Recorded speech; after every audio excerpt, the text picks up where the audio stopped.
కేటీఆర్ గారు and co batch global ప్రచారం పేరుతో వాళ్ళు ప్రజలను కన్ఫ్యూజ్ చేస్తున్నారు. దానిలో భాగంగా మొన్ననే ఈ మధ్యలో మల్కాజ్గిరిలో వచ్చి వారు సీఎం పట్ల గౌరవ గ్లోబల్ లీడర్ తర్వాత అఖిల భారత కాంగ్రెస్ కమిటీ మాజీ అధ్యక్షులు అయినటువంటి రాహుల్ గాంధీ గారిని అనుచిత వ్యాఖ్యలతో పాటు మైనంపల్లన్నను ఉద్దేశించకపోయినా వారు అనుచిత వ్యాఖ్యలు చేయడం, వారు మాట్లాడిన భాష మీద కొద్దిగా ఇబ్బందిగా ఉంటుంది. రాజకీయాల్లో ఉండదు, విమర్శలు ఏంటంటే మాకు కూడా తెలుసు ఎట్లా విమర్శలు చేస్తారు. కానీ కాకపోతే వారు అధికార ధామంతో,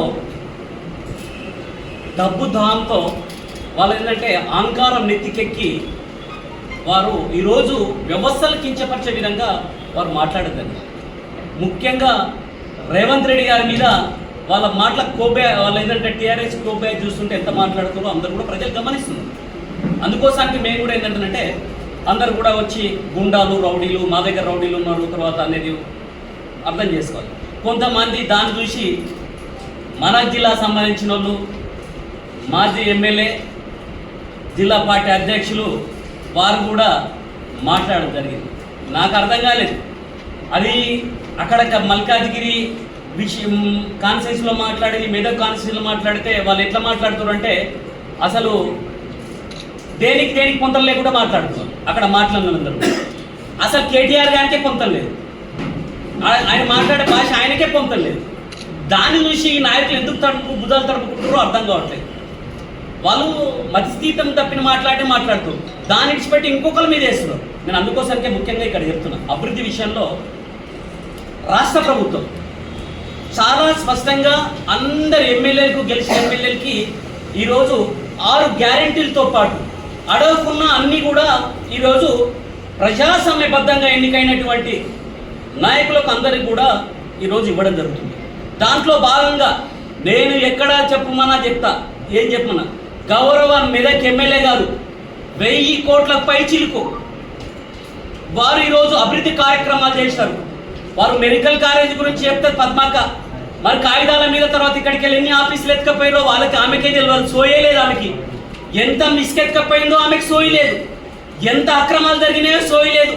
షాడో ఎమ్మెల్యే చెప్పుకున్నటువంటి ఆవిడ తర్వాత 40 ఎకరాలు ఎస్టీఎల్ఐ కబ్జా పెడితే సోయి లేదు.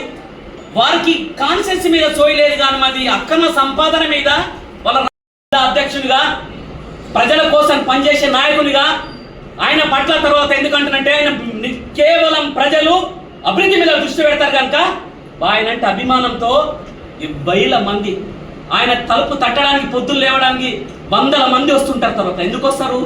ప్రతి ఒక్కరికి హనుమంతనం చెప్పుకుంటే ప్రాబ్లం సాల్వ్ అవుతుంది. ఎమ్మెల్యే గారి దగ్గరకు వస్తుంటే వాళ్ళకి బిజినెస్ లేదు, వాళ్ళకి వ్యాపారం లేదు, వాళ్ళకి భూదందా లేదు, వాళ్ళ దగ్గర బ్రోకర్ గారు లేరు, నీకు ఏ లేదు. డైరెక్ట్ వాళ్ళ దగ్గరికి వెళ్ళడానికి ఒక వే ఉంది. తర్వాత మీ దగ్గరకు వస్తే ఒకలేమో తర్వాత మీ కాలంలో కమిషన్లు, ఆఫీసర్ల దగ్గర కమిషన్లు, పైరవీలు, అన్న ఒకటి చేస్తారు, నువ్వు ఒకటి చేస్తావు, నీ షాడో ఎమ్మెల్యే ఒకటి చేస్తారు, నీ అంచర్లు దోసుక తింటారు. తర్వాత ఈరోజు ఈ మెదక్ ప్రాంతాన్ని దోసుక తిన్నారు. ఇంకా అది చాలకుండా తర్వాత ఈరోజు మల్కాజ్గిరిలో ఏం తెలుసు, ఈరోజు మల్కాజ్గిరిలో 5000 కోట్లు ఈ 2 సంవత్సరాల కాలంలో ఆయన చేసి అభివృద్ధి చూస్తే నాకు గర్వకారణం అనిపిస్తుంది. ఈరోజు మైనంపల్లి అంటే అది.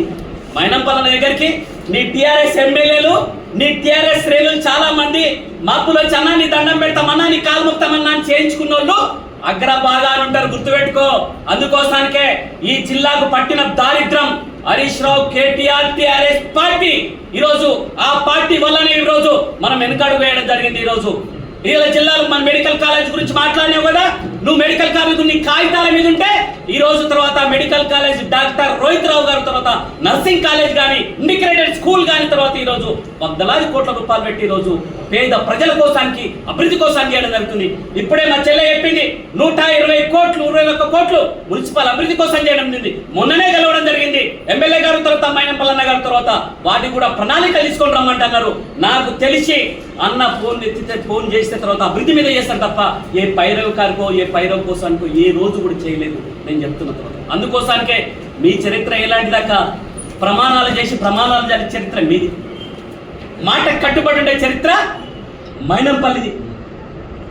ఆ మైనంపల్లి కుటుంబాన్ని గురించి ప్రశ్నించే ముందు ఆలోచించుకోవాలని చెప్తున్నాం. అందుకనే మెదక్ ప్రజలకు ఒకటి విజ్ఞప్తి చేయదలుచుకున్నాం.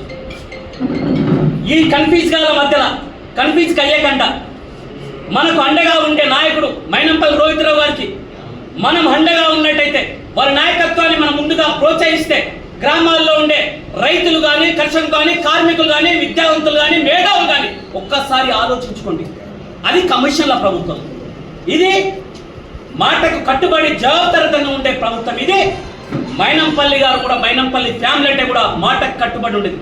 కాకపోతే మీకు ఒకటి విజ్ఞప్తి చేయదలుచుకున్నాం. మీరు కూడా టీఆర్ఎస్ నాయకులు కూడా పునరాలోచించుకొని వారు చేసే బ్రోకరితాన్ని ఎండగట్టాల్సిన అవసరం మీ సెకండ్ క్యాడర్ కూడా ఉంది. అందుకోసానికే టీఆర్ఎస్ సెకండ్ క్యాడర్ నాయకులకు అందరూ కూడా అప్పుడు ఎంపీటీసీల వ్యవస్థ కానీ, జడ్పీటీసీల వ్యవస్థ కానీ, సర్పంచుల వ్యవస్థ కానీ మొత్తం నాశనం చేసి ఈరోజు ఉన్న అప్పుడున్న నిధులు, అప్పుడున్న అప్పులు ఇప్పటి వరకు కూడా సర్పంచులకు ప్రభుత్వం దశల వారీగా చెల్లిస్తుంది. అప్పుడు చేసిన కార్యక్రమాలే ఏదైతే వాళ్ళు నిధులు పెట్టినో ఇప్పుడు దశల వారీగా చెల్లించడం జరుగుతుంది. అందుకోసానికి 3 పంటల్లో కూడా రైతులకు జవాబుదారితనంగా ఈరోజు కూడా 4 లక్షల మెట్రిక్ టన్ను 18,000 మెట్రిక్ టన్నులు పడితే పైసలు 89 చెప్తారు కదా, 90 వరకు పడ్డాయి. కావాలంటే మీరు తెలుసుకోండి. దీనికి బహిరంగ చర్చ కూడా సిద్ధం. రైతులకు జవాబుదారితనం ఉండే ప్రభుత్వం కాంగ్రెస్ ప్రభుత్వం. ఇక తర్వాత వాళ్ళు వ్యక్తిగతంగా మాట్లాడితే మేము కూడా చాలా వ్యక్తిగతంగా విమర్శ చేయడానికి వస్తుంది. ఇంకా చాలా కూడా ఉంది. కావాలంటే చెప్పండి. మీ మాజీ జడ్పీటీసీ వారి తర్వాత వారి భూమి కబ్జా పెట్టిన విషయం వాస్తవం కాదా తెలుసుకో. కిల్లల కూర్చుండి గుట్ట మీద కూర్చుండి సెటిల్మెంట్ చేసింది వాస్తవా కాదా తెలుసుకో. మీ ఆయనలో కమిషన్ తీసుకురాలేగా తెలుసుకో. మీరు ప్రమాణాలు చేసిన అందరు దొంగలు ఒక్కతాను ఉన్నా లేదు తెలుసుకో. ఇది జగన్ మెరిగిన సత్యం. తర్వాత ఈరోజు మీరు ఒకసారి మీరు ఆలోచించుకుంటే ఇంకా పోదామంటే ముందుకు పోదాం. తర్వాత అభివృద్ధి కూడా ముందుకు పోదాం. ఉన్న అన్నది వాస్తవం. వర్షాలు పడ్డాయి, అకాల వర్షాలు పడ్డాయి. పడ్డ రోజు రాలేమా ఈ మెదక్ ప్రజల కోసం కాదుకున్న లేదా అని తెలుసుకో. మెదక్ మున్సిపాల్ని కానీ, మెదక్ అభివృద్ధిని కానీ ఎమ్మెల్యే గారు ఒక కృతనిశ్చయంతో ఉన్నారు. వారు ఖచ్చితంగా కూడా ఒక పద్ధతి ప్రకారం, ప్లాన్ ప్రకారం ఈ మెదక్ ప్రాంతాన్ని అభివృద్ధి చేయాలని ఒక మంచి ఉద్దేశంతో ఉన్నారు కనుక దయచేసి అభివృద్ధిలో కలిసి వచ్చి అందరి కూడా స్వాగతం పలుకుతూ రాజకీయాలు మాట్లాడే వాళ్ళకు సమాధానం చెప్పడానికి సిద్ధంగా ఉంటాం. కానీ హనుమంతన్న గురించి కానీ, రోహిత్రావు గురించి కానీ అభివృద్ధి మీద మాట్లాడేటప్పుడు ఒకసారి పునరాలోచన చేసుకోవాలి. మీరు ఏ కార్యక్రమాలు చేసిరో, ఏ దగులువాచాతలు చేసిరో, ఏ కబ్జాలు పెట్టిరో, ఏ ఇసుక దోపిడీ చేసిరో అందరూ కూడా ఆలోచించుకోవాలని చెప్పేసి మనవి చేస్తూ ప్రజల పట్ల వారికున్న విఘ్నత నేను చెప్తున్న తర్వాత నాకు తెలిసి ప్రతి గ్రామ పంచాయతీకి 2 బోర్లు 3 బోర్లు తర్వాత 2 మోటార్లు ఇవ్వడం జరిగింది. అవునా కాదా? వారి సొంత నిధుల నుంచి. తర్వాత ఇక్కడ అభివృద్ధి గురించి మాట్లాడినప్పుడు చెప్తున్నా 1000 కోట్ల పైచిలుకు.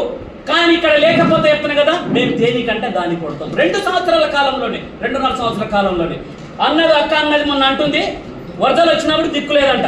వరదలు వచ్చినప్పుడు ఆ రోజు పండగ అయినా అన్నిడిచిపెట్టి కష్టాలు ఉన్న వాళ్ళని ఆదుకోవడం అని చెప్పి ప్రాణాలకు లెక్క చేయకుండా గౌరవ మాజీ ఎమ్మెల్యే గారు పెద్దలు హనుమంతరావు గారు, నేను, రోహిత్రావు గారు ముగ్గురం ఉండి తర్వాత ఆ రోజు తర్వాత వరదల్లోనే కాలు చిక్కుకోవడం జరిగింది. అది కళ్ళు కనిపించట్లేదు అక్క.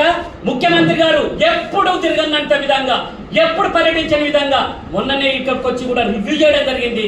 ఉండాలా మాట్లాడే ముందు మనం సిగ్గుపడాలా, సిగ్గుండాలా మాట్లాడటానికి, ఎవరన్నా మాట్లాడటానికి. అరే మనం ఎట్లా ఉండాలా? తర్వాత ఈరోజు గౌరవప్రదంగా ఉండాలా. రేపు మనం చేసే విధానం రేపు ఈ ప్రజాస్వామ్యబద్ధంగా మనం రేపు తరాలు చెప్పుకునే విధంగా ఉండాలా. అభివృద్ధి అనేది మెదక్ అంటేనంటే నేను కూడా మెదక్ బిడ్డనే, నేను కూడా ఈ ప్రాంతం మెదక్ జిల్లాకు సంబంధించిననే. ఈ ప్రాంతం పట్ల అభిమానంతో ఉన్నాం. మీరు చేసినప్పుడు ఎట్లా ఉంది? మీరు చేసినప్పుడు నాకు ఒకటి మాత్రం నిజం చెప్తా. హనుమంతన్నకు పత్తాలాడే సోకు లేదు, ఫామ్ హౌస్లో వండే సోకు లేదు, కిల్లాలో వండే సోకు లేదు. అది పత్రికలలో వచ్చిందాక తెలుసుకోవాలి. అరే గత అనవసరంగా మాట్లాడితే, వ్యక్తిగతంగా మాట్లాడితే నువ్వు నోరు దగ్గర పెట్టుకొని మాట్లాడాలా, మీరు విధానం సభ్యత సంస్కారంగా మాట్లాడాలా, అట్లా బాగుంటుంది కదా. మీరు మాట్లాడే విధానం ఒకసారి అర్థం చేసుకోండి. అరే వాళ్ళ బ్యాచ్ ఎట్లాంటిదంటే టీఆర్ఎస్ వాళ్ళు నరరూప రాక్షసులాగా. మొన్న కూడా గౌరవ ఎమ్మెల్యే గారు ప్యాడీ పట్ల ఇబ్బంది అవుతే ఎలాంటి లెక్క చేయకుండా అక్కడ పెట్టి తర్వాత రాజకీయాలు ఖచ్చితంగా రైతుల తరఫున మేం కొట్లాడిన చరిత్ర ఎమ్మెల్యే గారి ఆదేశాల మేరకు తర్వాత అదే తర్వాత కాంగ్రెస్ పార్టీ కమిట్మెంట్, అదే ఎమ్మెల్యే గారి కమిట్మెంట్. ఎక్కడైనా ప్రభుత్వం అధికారంలో ఉందని ఎంకరేజ్ చేసినాం. రోజు రైతులకు ఇబ్బంది అయితే నేను కానీ అక్కడ తర్వాత గోదాములు తక్కువ ఉన్నప్పుడు ఎమ్మెల్యే గారి సూచనల మేరకు మంబోత్పల్లి అయితేనేమి, నర్సప్రభుత్వం మేమైతేనేమి మా కాంగ్రెస్ శ్రేణులు మొత్తం తర్వాత గోదాములకు వచ్చేసారు. సిగ్గుపడాలి మీరు. ఎందుకంటారంటే అక్రమంగా బియ్యం దోచుకున్న టిఆర్ఎస్ నాయకులు, అక్రమంగా బినామీ పేరుతో వేల కోట్లు దోచుకున్న మీ రైస్ మిల్లర్స్ తర్వాత ఆ రోజు ఈరోజు 3 సంవత్సరాల గోదాములకు సంబంధించి కూడా ఇప్పటి వరకు కూడా అక్కడ లేకుండా తర్వాత ఈరోజు గోదాములు లేని తర్వాత ఆ రోజున్న వడ్లని ఈ రోజు తర్వాత గోదాములలో ఉంటే గోదాములకు ఇబ్బంది అయిన మాట వాస్తవం, రైతులకు ఇబ్బంది అయిన మాట వాస్తవం. కూలీలు దొరకక ఈ రోజు ఇబ్బంది పడుతుంటే వారికి భరోసా చెప్పాల్సింది పోయి సిగ్గులే కూడా ధర్నాలు చేస్తున్నారు. ఈ రోజు వరకు ఇప్పటి వరకు కూడా మంబోజిపల్లె కూడా తర్వాత ప్రతి గింజను కూడా ప్రభుత్వం సిద్ధంగా ఉంది, జిల్లా యంత్రాంగం సిద్ధంగా ఉంది. వాళ్ళు రాత్రి భాగాలు పనిచేస్తున్నారు. వాళ్ళకు తోడుగా మేము ఉంటున్నాం. ఎక్కడైనా మేము వస్తే రాజకీయాలకు అంటు పెడతారని చెప్పేసి మీరు తెలుసుకోండి. ఎక్కడైన తర్వాత బ్రాహ్మణపేట ప్రాంతంలో కానీ మొన్న మొక్కజొన్నలు అన్నట్టు అంటున్నారు. మొక్కజొన్నల గురించి నీకేం తెలిసాక నువ్వు ఉన్నప్పుడు ఇంట్లో వండుకున్న తర్వాత మొత్తం తడిసిపోయి బార్దాన్ లేదు, శుద్ధిని లేదు, లారీ లేవడుకొని ఈ ఒక్క పూట మాత్రం ఈ ఒక్క సంవత్సరానికి ఈ పంటకు మాత్రం ఇబ్బంది అనమాట. వాస్తవం 4,18,000 టన్నుల మెట్రిక్ టన్నుల ధాన్యం రావడం జరిగింది ఒక యాసంఖ్య. ఆ విధంగా ఉంది. తర్వాత అలాంటి హనుమంత్ అన్నను రోహిత్ రావు గారిని విమర్శిస్తే పెద్ద లీడర్లం అయితే అనుకుంటే అది మీకు మీ ధ్యాసానికి ఎమ్మెల్యే సీట్ కోసం పరిశాన్ ఉన్నట్టు. అందుకోసానికే నువ్వు తర్వాత నువ్వు డిప్రెషన్లో అవుతున్నావు. తర్వాత నువ్వు 2 సార్లు ఎమ్మెల్యే చేసినావు అన్న తర్వాత ఈరోజు మైనంపల్లి అన్న అంటే ఒక బ్రాండ్ బ్రాండ్ మైనంపల్లి అంటే తర్వాత నీకు ఏం తెలుసు? తర్వాత నేను దగ్గరికి వెళ్ళి చూసిన వ్యక్తి చెప్తున్నాను. ఇది పొగడ్త కోసం నేను దేనికోసంగా